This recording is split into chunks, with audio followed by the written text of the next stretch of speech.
Habiendo entonces determinado cuál es la expresión analítica del elemento de área en el sistema de coordenadas polares, vamos a poder expresar entonces la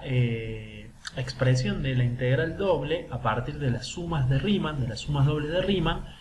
que ya habíamos aprendido o habíamos podido hacer para el clásico sistema de coordenadas cartesianas rectangulares en el plano. Vamos a poder establecer la equivalencia con la misma sumatoria doble de Riemann que va a definir a una integral en el límite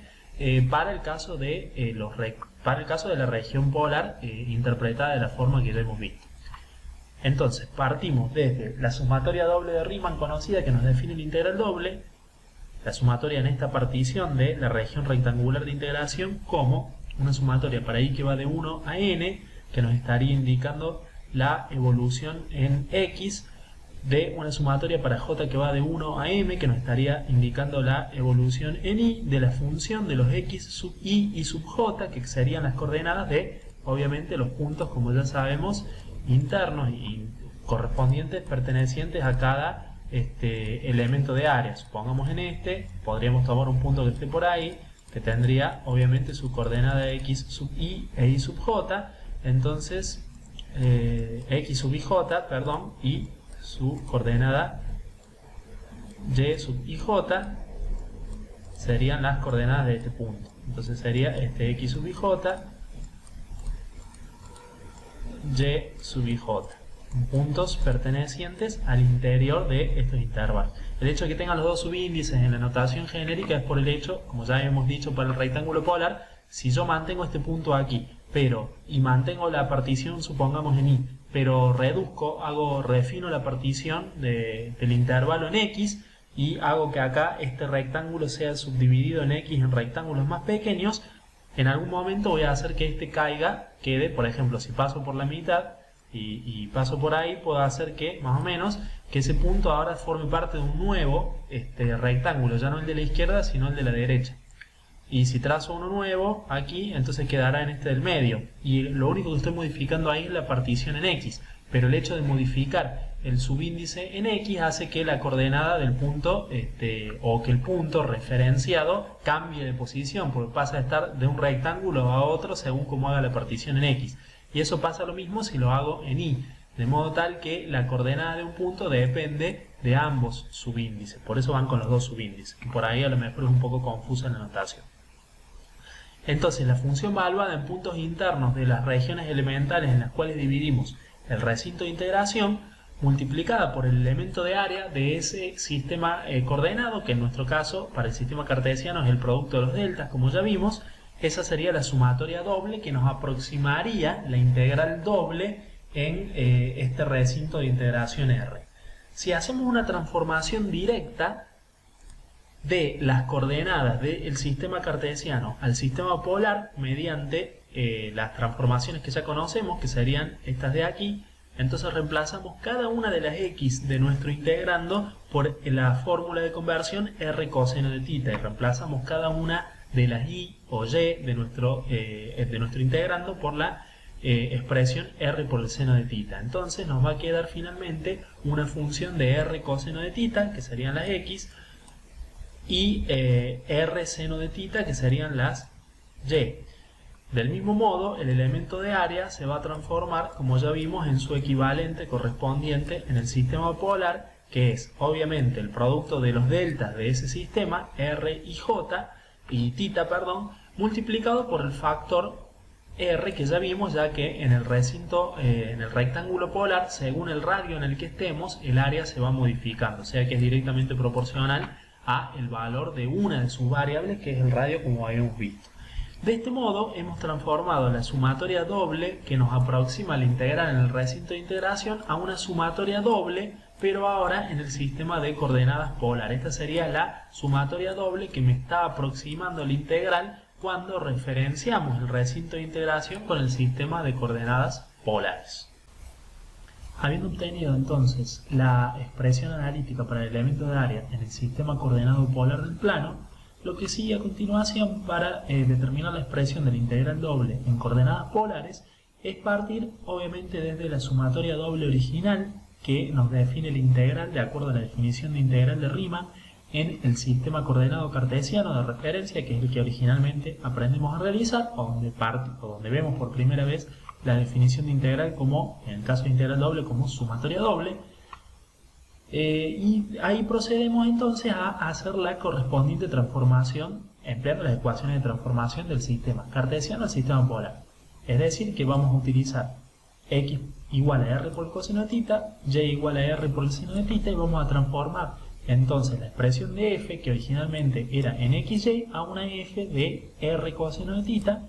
r por seno de θ, en lugar de las x y las y originales. Del mismo modo, vamos a transformar entonces el elemento de área, que en el sistema cartesiano es simplemente el producto de los diferenciales, de los delta, en el caso de la sumatoria de cada variable, a el correspondiente elemento de área en el sistema polar, que como ya vimos, aparte de los obvios delta de sus variables r y θ, va a contener el factor de escala que aparece en el sistema polar, que es el radio, ya que el área está ligada y es directamente proporcional al radio. Habiendo hecho esto, se nos transforma la sumatoria a una sumatoria doble con estas características. Pero, si nos fijamos, al fin y al cabo, lo que nos queda, la función que está dentro de la sumatoria,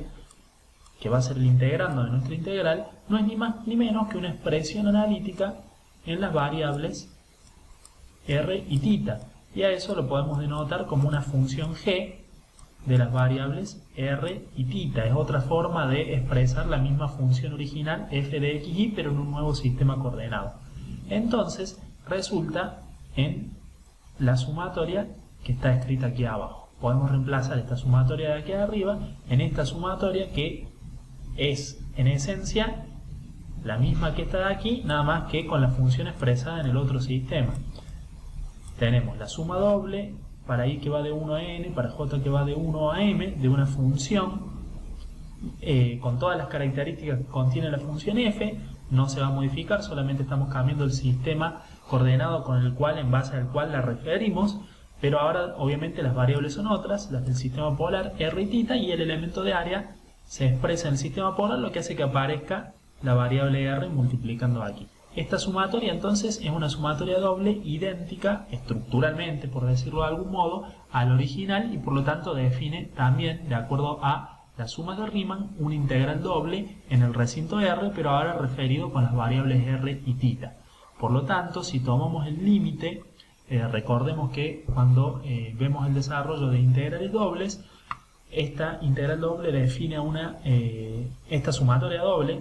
define una integral doble en el límite cuando el máximo elemento de la partición tiende a 0. Si el máximo elemento de la partición tiende a 0, los más pequeños también lo van a hacer a medida que refinemos la partición, es decir, hagamos subdivisiones cada vez más pequeñas en los sentidos correspondientes a ambas variables del sistema coordenado. Por ejemplo, vamos a ir refinando la partición. Supongamos que partimos desde x y vamos refinando la partición. Entonces, de este modo tenemos rectángulos cada vez más pequeños, y eso es un refinamiento de la partición en x, pero también lo hacemos en y, de modo tal que vamos a ir obteniendo cada vez rectángulos más pequeños. Se expresa el máximo, el mayor, porque no necesariamente tienen que ser todos los intervalos iguales. Nosotros podemos hacer una subdivisión de los intervalos no necesariamente en forma regular. Supongamos que partimos desde aquí y tenemos que llegar aquí. Podemos tener franjas, digamos, que tengan tamaños diferentes. No obstante, muchas veces suele referirse con franjas iguales como para facilitar el entendimiento del concepto. Supongamos que partiésemos en x entre a y b y vamos a hacer un refinamiento de esa partición. Una posibilidad sería esta, donde los intervalos son irregulares. Por lo tanto, en ese caso, para hablar de este caso, para incluir el caso más general, es que se coloca el máximo elemento de área. Si cuando hacemos el máximo elemento de área tiende a 0, eso implica que obviamente también el menor va a suceder. Esto todavía es más notorio en el caso de los rectángulos polares, ya que, como vimos, depende del radio. Por lo tanto, más allá de que yo mantenga x espaciados los radios aquí en la partición y obviamente los ángulos también, a medida que me vaya moviendo el radio, hacia afuera las áreas se van a ir agrandando y hacia adentro también. O sea que por más que mantengamos los delta de radio regulares y los delta de ángulos regulares, ya en el sistema polar de por sí, al ser dependiente directamente proporcional a una de sus variables, el elemento de área, vamos a tener este caso donde las áreas tienen distinto tamaño. Por ejemplo, en este caso, esta área ya evidentemente al estar más adentro en el radio es menor a esta, independientemente de que las separaciones entre los R sub i sean regulares, sean todas iguales.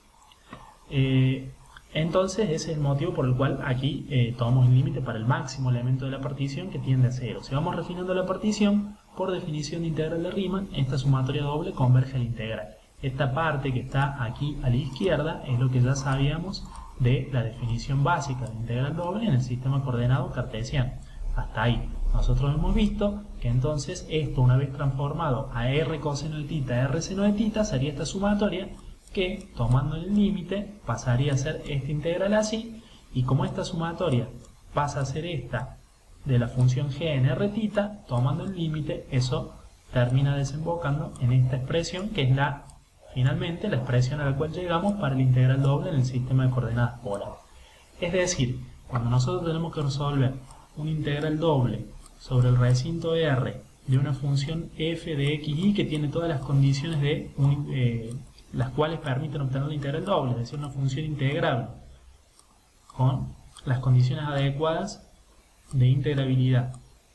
y tenemos que integrarla en el elemento de área elemental del sistema cartesiano, diferencial de x, diferencial de y, si este recinto de integración R presenta un alto grado de simetría circular, es decir, que puede ser efectivamente descrito en forma más simplificada mediante un sistema de coordenadas polares del plano, es decir, en función de radios y ángulos,